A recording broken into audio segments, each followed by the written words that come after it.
Bienvenue sur Gabon 24 qui accompagne la communication gouvernementale dans le processus de mise en œuvre de l'assainissement des finances publiques, une opération décidée au sommet de l'État en juin dernier et qui se matérialise depuis quelques jours par la mise en bon de caisse de 105 000 fonctionnaires. C'est au tour du ministre d'État en charge de la justice d'en parler avec nous ce jour. Anissé Mboumboumouyakou est notre invité. Monsieur le ministre d'État, bonjour. Bonjour. Pour vous interviewer, Louis-Philippe Badinga, rédacteur en chef de Gabon 24. Alors, de façon générale, Monsieur le ministre d'État, que vous inspire cette opération de réduction du train de vie de l'État? D'abord, je voudrais vous remercier pour l'opportunité que vous m'offrez de pouvoir m'adresser à nos compatriotes. Ceci est plutôt rare. Merci, nous en sommes honorés. Merci. Pour revenir à votre question sur les mesures tendant à la réduction du train de vie de l'État, mais voulez-vous que cela m'inspire si ce n'est que de saluer cette mesure parce qu'il était temps, de notre point de vue. Il était temps parce que le train de vie de l'État avait atteint des proportions suffisamment inquiétantes. Les plus hautes autorités ont, à juste titre, et le gouvernement dans son ensemble, souhaité que la réduction du train de vie de l'État soit beaucoup plus marquante et beaucoup plus efficiente.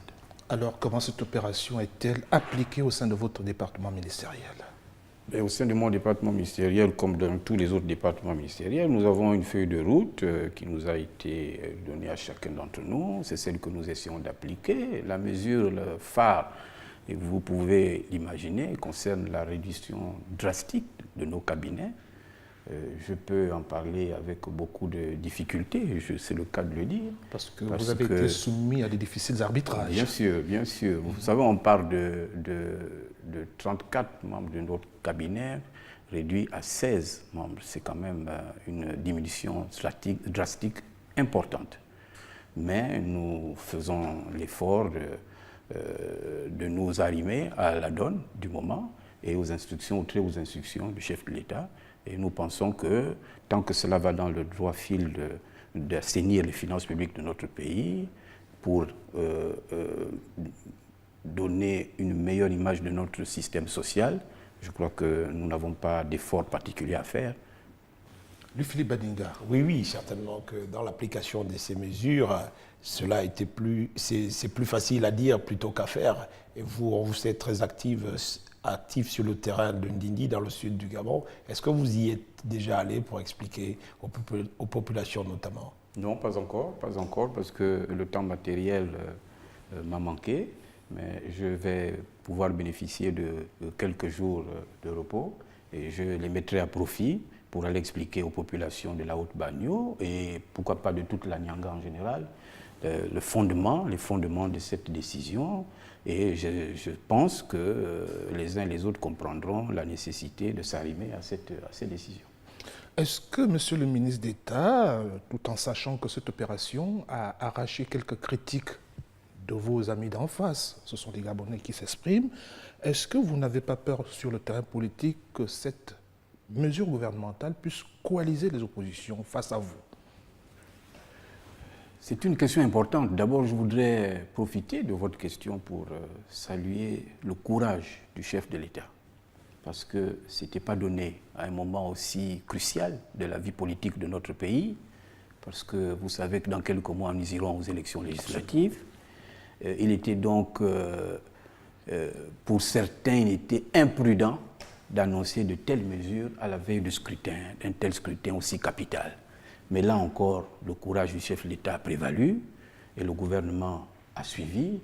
Et nous pensons que c'est une bonne chose que de dire la vérité au peuple gabonais plutôt que de tronquer la vérité. Et nous sommes fort aises de penser que c'est plutôt un atout pour nous. Parce qu'aujourd'hui, les populations veulent plutôt qu'on leur dise la vérité, plutôt que de continuer à faire croire à ces populations que tout va pour le meilleur du monde. Surtout que le Gabon n'est pas né depuis 2009.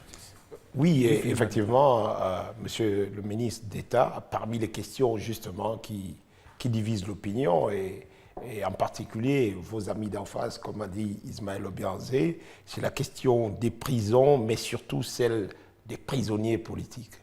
Est-ce que, sur la question des prisonniers politiques, vous entendez, comme le disent ceux d'en face, qu'il y en a au Gabon, notamment quand ils parlent d'un certain nombre de personnalités proches de l'opposition qui ont été incarcérées ces derniers temps.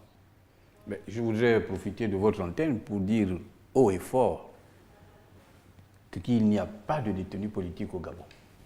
Je le dis en connaissance de cause. Ce n'est pas parce qu'on est un acteur politique et qu'on se retrouve en difficulté avec les lois de son pays qu'on doit pour autant crier sur tous les toits que on est détenus pour des questions politiques. Ce sont des détenus de droit commun qui sont aujourd'hui à la prison centrale de Libreville, qui ont maille à partir avec la justice de notre pays pour des faits évidents qui leur sont reprochés. Je ne voudrais pas me substituer ici aux juges, parce que seuls eux ont la qualité de pouvoir apporter des précisions sur les dossiers judiciaires des uns et des autres, mais en ce qui me concerne, en ce qui concerne le gouvernement de la République, il n'y a pas de détenus politiques au Gabon. On aura le temps de revenir sur le vaste chantier de la justice gabonaise avec des efforts accomplis et des choses certainement à faire, à améliorer. On revient sur cette opération d'assainissement des finances publiques. Monsieur le ministre d'État, on a entendu des voix au sein de votre administration se faire entendre. Il s'agit par exemple des syndicats qui se sont érigés contre cette opération d'assainissement des finances publiques.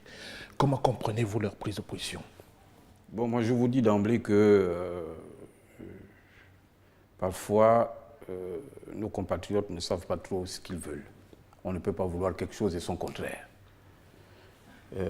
La sortie du Sinamag, puisque c'est de lui dont il s'agit, m'a un peu surpris. Parce qu'un syndicat est là pour défendre les intérêts d'une corporation bien donnée. Les questions qu'ils ont évoquées, notamment la sortie récente qu'ils ont faite et les commentaires qu'ils ont apportés sur les mesures qui ont été prises au niveau du gouvernement, me laissent un peu pantois.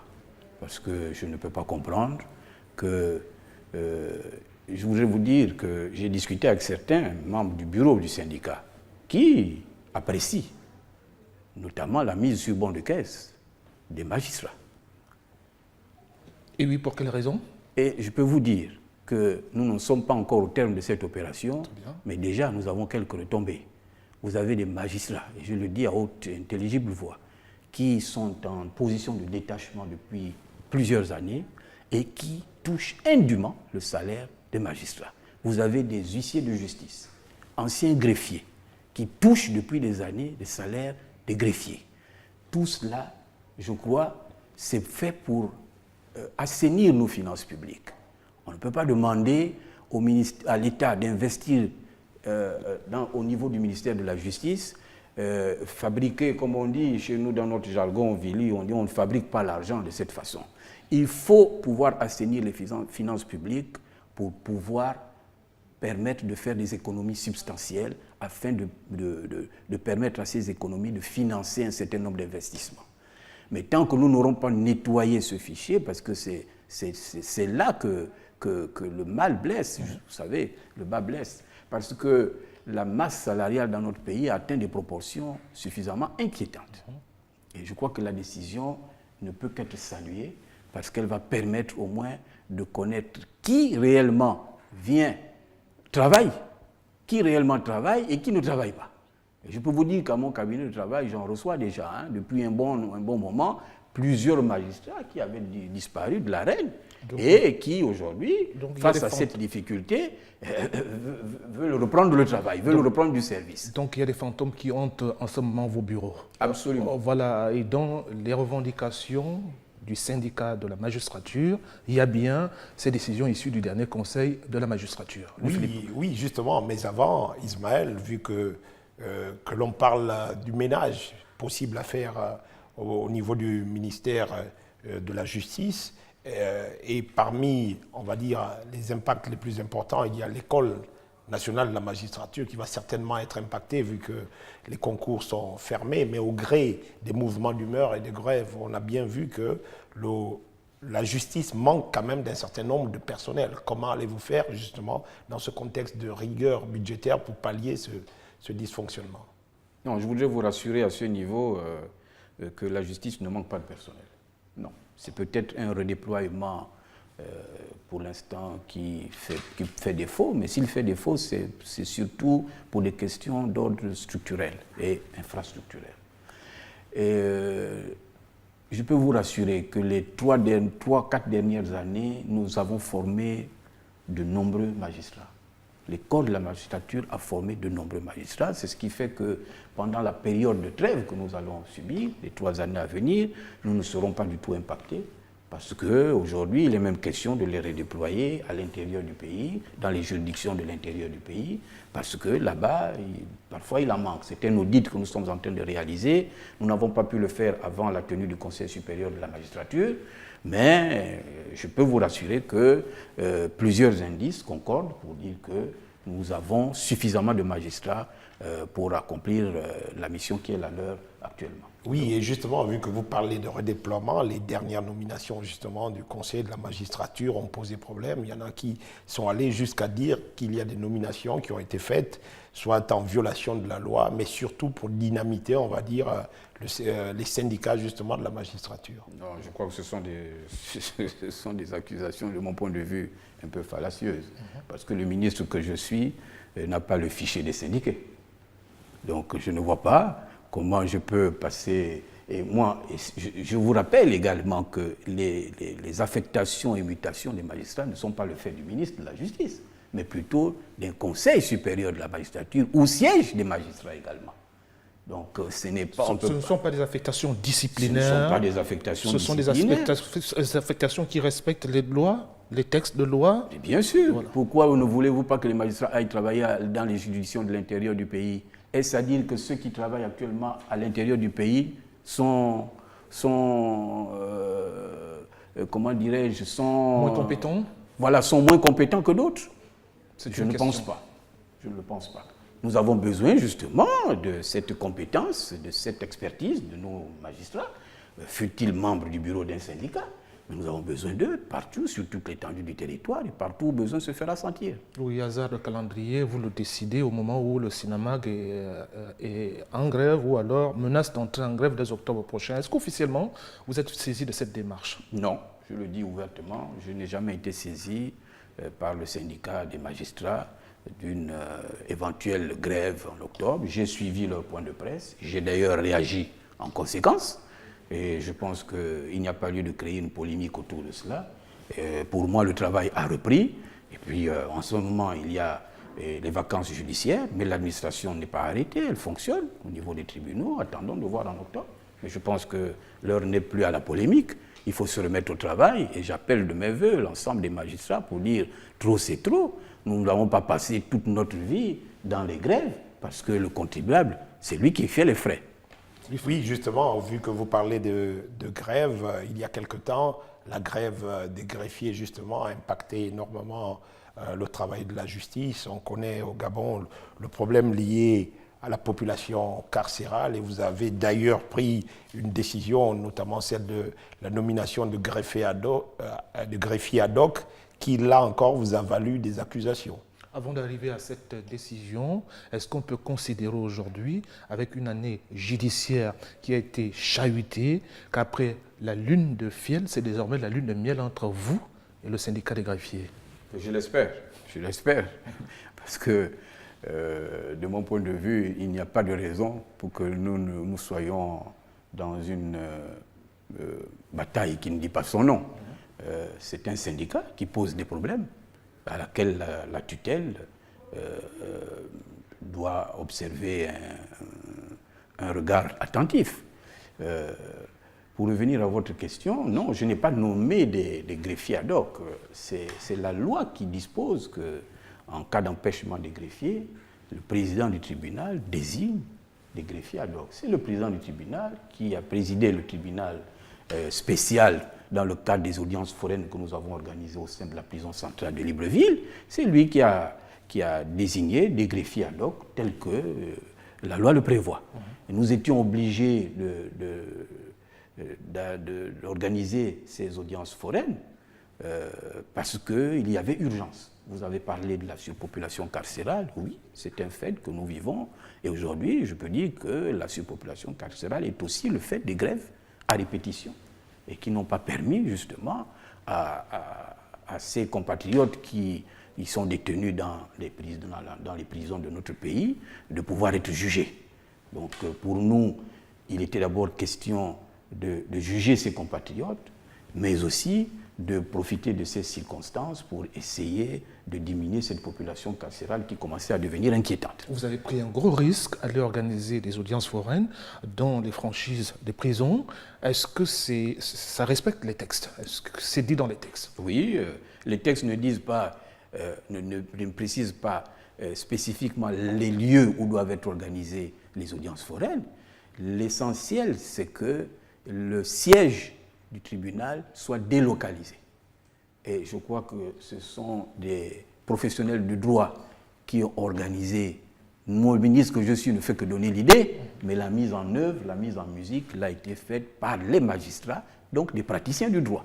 Louis-Philippe Badinga. Oui, justement, pour régler la question de la population carcérale, on peut effectivement juger très rapidement les prévenus, mais il y a aussi la construction des structures, notamment des prisons. Et à ce propos, on sait déjà que dans la périphérie de Libreville, un projet en instance a été abandonné. Est-ce que dans le contexte actuel justement de rigueur budgétaire, on peut espérer voir ce projet remis au goût du jour? Écoutez, je vous remercie déjà pour cette question parce que c'est une question fondamentale. Et effectivement, nous avons à cœur de construire ou de terminer les travaux du pénitencier d'un Coltan, donc dans la zone périphérique de Libreville, parce qu'il est question de rendre plus humaines et aux normes nos prisons. Le chef de l'État m'a donc instruit particulièrement de suivre ce chantier. Permettez-moi de ne point vous dévoiler ici le niveau d'exécution de ce chantier, mais toujours est-il que le dossier a bel et bien été exhumé et que nous avons fort espoir que dans quelques temps, les travaux reprendront malgré la situation financière que nous connaissons. Monsieur le ministre d'État, vous aimez bien la discrétion. Pourquoi vous en faites un secret alors que le public nous regarde et voudrait savoir à quel niveau se situe le chantier de construction des prisons? Non, je veux dire très simplement que les travaux n'ont pas encore démarré. Très bien. Les travaux n'ont pas démarré. Nous sommes dans une phase de consultation parce que nous recherchons des partenaires. L'État ne pourra pas à lui seul financer l'entièreté des travaux. Mais dans ce domaine particulièrement, il y a des partenaires au développement qui souhaitent nous accompagner dans l'édification de cette nouvelle prison. Et vous comprendrez ma difficulté aujourd'hui à vous dévoiler un certain nombre de choses alors que celles-ci ne sont pas encore effectives. Surtout que vous êtes nouveau à la tête de ce département ministériel alors qu'avant vous, il y a bien eu d'autres chefs à la tête de ce département ministériel. Oui, effectivement. Donc, pour gérer la surpopulation carcérale, il peut aussi y avoir certainement de redéploiement. Lorsqu'on fait rapidement un inventaire, on sait qu'il y a des prisons, par exemple, dans le sud du Gabon, à Mouila, la capitale de la province de Langounié, il y a toute une prison qui est abandonnée quasiment dans la nature. Je le confirme et je vous le concède. Je sais que des travaux importants avaient été engagés bien avant que je ne sois à la tête du ministère, c'est un fait. Les travaux avaient été arrêtés, m'a-t-on dit, pour des questions d'ordre financier. Aujourd'hui, il est question, et là nous sommes en train de justement parachever ce dossier parce que le chef de l'État m'a également instruit à ce niveau pour essayer de réhabiliter les structures actuelles de détention, pas construire de nouvelles, mais de les réhabiliter. Et il va sans dire que dans le cadre précis de celle de Mouila, il est question de parachever les travaux de la nouvelle prison dont les travaux avaient été entamés il y a quelque temps. Est-ce qu'on peut avoir un coût estimatif de ces chantiers de construction ou de réhabilitation des prisons de notre pays? Je ne saurais pas vous le dire pour l'instant parce qu'aucun appel d'offres n'a déjà été lancé. C'est juste quelques entreprises qui sont actuellement sur le terrain pour essayer d'évaluer l'ampleur des travaux à réaliser. Le moment venu, les services financiers feront ce travail et je crois que je serai en mesure de vous donner un chiffre exact. Parlons de ce qui est fait en bien aujourd'hui. Est-ce qu'au niveau de nos prisons, tant ici à Libreville qu'à l'intérieur du pays, il y a un programme d'insertion des prisonniers, des détenus? Oui. Et quels sont les résultats? Écoutez, je voulais d'abord vous annoncer que la prison compte un nouveau bachelier. Très bien. Bien, c'est à mettre à l'actif de Nous madame. l'avons lu dans les réseaux sociaux, on n'y a Voilà. pas beaucoup cru. Bien. Venant de vous, Mais nous maintenant, sommes rassurés. vous avez l'information officielle. Absolument, oui. C'est plutôt à mettre, il faut le dire, il faut le souligner avec force, que c'est à mettre à l'actif de Madame la Première Dame du Gabon. Madame la Première Dame œuvre énormément au profit de ces mineurs emprisonnés. Et elle nous accompagne fortement dans ses desseins. Et aujourd'hui, je crois que nous pouvons tous comprendre que son implication n'est pas vaine.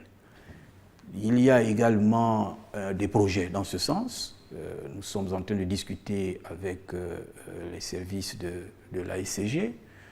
L'ASCG forme des électriciens et des plombiers. Ils ont une école, je crois, au Vendo. CDM, on l'appelle. Et nous sommes en train de voir, je n'ai pas encore eu la possibilité de rencontrer le directeur général de la SCG, mais nous avons déjà jeté un peu les bases de cette future collaboration pour faire en sorte que des détenus mineurs soient formés au métier de l'électricité et de l'eau. Et je crois que c'est une forme d'accompagnement pour ces jeunes qui, au sortir du milieu carcéral, pourront plus aisément se réintégrer dans la vie active. Oui, c'est comme pour dire qu'après la prison, il y a une seconde vie, une autre vie est possible, oui. Oui, effectivement, il y a lieu certainement de briser ce cercle vicieux entre la prison et le milieu du banditisme, mais pour y parvenir, il faut également des matons. Or, on sait qu'il y a par exemple plusieurs, on va dire, promotions de matons qui aujourd'hui se retrouvent quasiment sans salaire. Comment cela peut-il s'expliquer? Écoutez, vous touchez là une question qui me préoccupe énormément. C'est une situation évidemment que j'ai trouvée et qui est fort déplorable, je le concède. Ils sont combien aujourd'hui? Ils sont, je tiens à vous rappeler, qu'ils sont 1700 recrues. 1700 recrues. Bon, aujourd'hui, c'est pas le moment de chercher à savoir dans quelles conditions ont été opérés ces recrutements. Ces recrutements, la période se situe Je crois en 2015. En 2015. Sans aucun risque de me tromper, c'est un recrutement qui a eu lieu en 2015. Toujours est-il que ce sont... Séraphin Mundunga. On peut quand même se permettre de le dire. Je crois. Je crois bien que c'est sous Séraphin Mundunga. Pardon. Et ces recrutements ont été faits. Ce sont des jeunes compatriotes qui sont donc au service de la nation depuis cette période. Ça va bientôt faire un peu plus de 2 ans. C'est une situation très géante et très préoccupante. Surtout dans le contexte actuel. Surtout dans le contexte actuel. Mais je suis en train de négocier avec mon collègue du budget pour essayer de voir dans quelle mesure ceux-là particulièrement puissent bénéficier des postes budgétaires. Peut-être pas la totalité des 1700 postes budgétaires, mais entrer dans une planification qui puisse faire en sorte que d'ici 2 ou 3 ans, ce problème soit résolu. Donc c'est une préoccupation. Sauf si lui Philippe a une autre question. On va terminer avec la perspective des législatives. Vous avez certainement envie de vous représenter si le PDG vous fait à nouveau confiance sur votre siège de Ndindi. Quelle idée vous vous faites du rôle des députés? C'est quoi pour vous l'Assemblée nationale? Écoutez, l'Assemblée nationale, c'est déjà, de mon point de vue, c'est une belle école politique. Je peux en parler aisément parce que j'ai passé près de 10 ans sur les bancs de l'Assemblée nationale et j'en suis ressorti avec une forte expérience. Vous avez beaucoup appris. J'ai beaucoup appris. Des hommes, des textes? Absolument, absolument. Vous savez, je n'avais peut-être pas l'ambition de me représenter, mais face aux échéances qui se profilent à l'horizon et qui peuvent être très difficiles et délicates pour mon parti, je sais que mon parti remportera la majorité et je voudrais faire partie de ceux qui accompagnent ce parti. Et c'est la raison pour laquelle je solliciterai du distingué camarade président de mon parti l'investiture pour être candidat aux prochaines élections législatives. Attention, il y a du grand amour. Il y a ce débat autour de la réduction du train de vie de l'État qu'il va falloir bien mener sur le terrain. Nous n'avons pas peur de cela. Je vous l'ai dit tout à l'heure. Pour nous, c'est même un atout. Parce que les populations devront comprendre que cette réduction du train de vie de l'État aujourd'hui s'impose. Mais qui l'a créé? Qui a créé toute cette distorsion, tous ces problèmes économiques que nous connaissons aujourd'hui? On ne les a pas connus depuis 2009 seulement. Ce sont tous ces acteurs politiques du moment aujourd'hui, qui sont pour la plupart aujourd'hui dans l'opposition, qui ont géré ce pays et qui devront en répondre. Nous avons le courage, et ça je tiens encore à féliciter le chef de l'État, d'avoir pris à un moment aussi difficile cette décision de réduire le train de vie de l'État, quel que soit ce que ça pourrait nous coûter. Nous sommes prêts à aller affronter nos compatriotes pour leur dire que c'est dans votre intérêt que ces décisions ont été prises et nous ferons l'essentiel pour que ce message soit perçu par l'ensemble de nos compatriotes. Ce n'est pas encore l'heure de la campagne, on attend de vous recevoir encore pour parler des législatives. Monsieur le ministre d'État, merci à vous d'avoir accepté notre invitation. Merci à lui, Philippe Badinga. À très vite sur Gabon 24.